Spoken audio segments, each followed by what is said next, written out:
Hello friends, welcome to South Indian Culinary YouTube channel. இன்னைக்கு நம்ம ரொம்ப ஆரோக்கியமான பச்சை பயிறு தோசை எப்படி செய்யறதுன்னு பார்க்கலாம். வாங்க வீடியோக்குள்ள போகலாம். ஒரு பவுல்ல 1 கப் அளவு பச்சை பயிறு எடுத்துக்கங்க.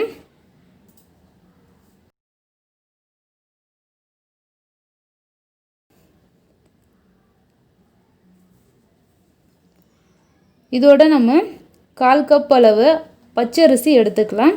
நீங்கள் பச்சரிசி இல்லை இட்லி அரிசி எது வேணாலும் எடுத்துக்கோங்க. எந்த கப்பால் அளந்தீங்களோ அதே கப்பில் 1/4 கப் அளவு சேர்த்துட்டு இதில் தண்ணி ஊற்றி இதை நல்லா வாஷ் பண்ணிக்கலாம். நீங்கள் ஊற வைக்கிறதுக்கு முன்னாடி தண்ணி சேர்த்து இதை நல்லா கழுவிட்டு அதுக்கப்புறம் நம்ம ஊற வைக்கலாம். அப்போ தான் பார்த்திங்கன்னா நம்ம கழுவி ஊற வச்ச தண்ணியை நம்ம மாவு அரைக்கும் போது ஊற்றிக்கலாம். இல்லை மாவு கட்டியாக இருந்தாலும் நம்ம தண்ணியை கரைக்கிறதுக்கு யூஸ் பண்ணிக்கலாம். ஒரு 2-3 டைம் நல்லா தண்ணி ஊற்றி வாஷ் பண்ணிவிடுங்க. வாஷ் பண்ணிவிட்டு தண்ணி சேர்த்து ஊற வச்சுருங்க.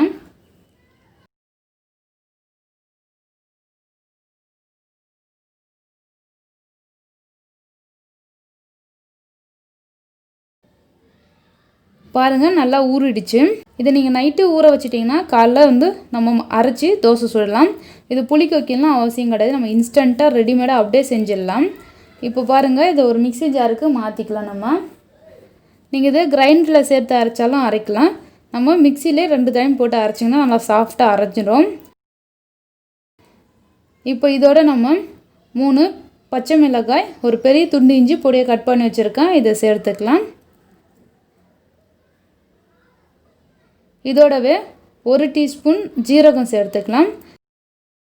கூடவே நம்ம ஊற வச்ச தண்ணி சேர்த்துக்கலாம். சேர்த்து இதை மூடி போட்டு இதை அரைச்சி எடுத்துக்கலாம். தண்ணி வேணும்னா நீங்கள் பச்சை பயிர்ப்பு ஊற வச்ச தண்ணியை சேர்த்து அரைச்சி எடுத்துக்கங்க.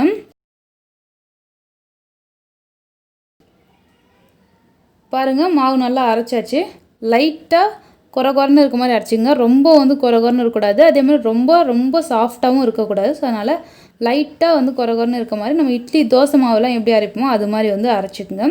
இப்போ இதை ஒரு மிக்சிங் பவுலில் சேர்த்துக்கலாம்.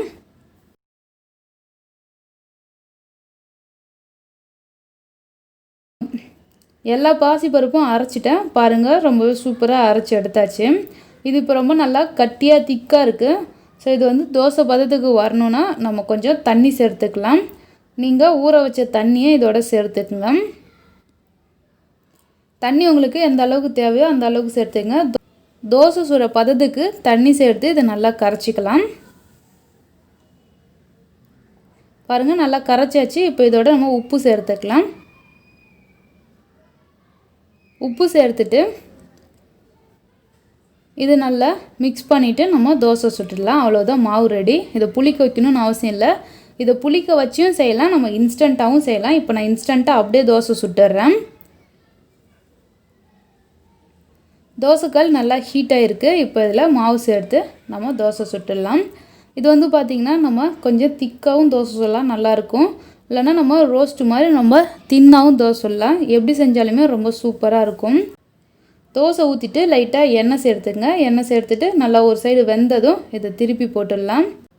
அவ்வளோதான், 2 சைடும் நீங்கள் நார்மலாக இது எப்பயும் போல் தோசை வேக வைக்கிற மாதிரியே வேக வச்சு எடுத்துடலாம். இது கொஞ்சம் நான் திக்காக செஞ்சுருக்கேன். நெக்ஸ்ட் தோசை பார்த்திங்கன்னா நம்ம ரோஸ்ட் மாதிரி கொஞ்சம் தின்னாக செய்யலாம். இந்த தோசையிலே பார்த்திங்கன்னா கொஞ்சமாக ஆனியன் கூட கட் பண்ணி நீங்கள் ஆனியன் தோசை மாதிரி செஞ்சுக்கலாம். ரொம்பவே சூப்பராக இருக்கும். உங்களுக்கு எப்படி தேவையோ அது மாதிரி நீங்கள் செஞ்சுக்கலாம்.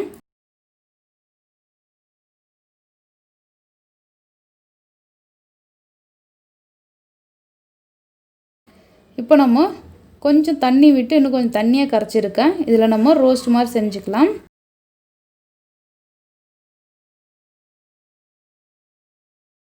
இந்த தோசைக்கு பார்த்திங்கன்னா தேங்காய் சட்னி ரொம்ப சூப்பராக இருந்தது. நீங்கள் தேங்காய் சட்னி, பொட்டுக்கடலை சட்னி அரைச்சி சாப்பிடுங்க, ரொம்ப நல்லாயிருக்கும். அவ்வளோதான், ரொம்ப ஹெல்த்தியான ஒரு தோசை ரெசிபி ரெடி ஆகிடுச்சு. எப்பயும் ஒரே மாதிரி மாவுலே நம்ம தோசை சுட்டு சாப்பிட்டா ரொம்ப போர் அடிக்கிற மாதிரி தான் இருக்கும். புதுசாக இது மாதிரி நீங்கள் ட்ரை பண்ணி பாருங்கள், ரொம்பவே நல்லாயிருக்கும். இந்த ரெசிபியை இதே மாதிரியே ட்ரை பண்ணி பார்த்துட்டு எப்படின்னு உங்கள் ஃபீட்பேக் எனக்கு கமெண்ட் பண்ணுங்கள். இந்த வீடியோ பிடிச்சிருந்துன்னா லைக் பண்ணுங்கள், ஷேர் பண்ணுங்கள். மறக்காமல் சவுத் இண்டியன் கல்னரி யூடியூப் சேனலை சப்ஸ்கிரைப் பண்ணிவிடுங்க. தேங்க்யூ ஃபார் வாட்சிங்.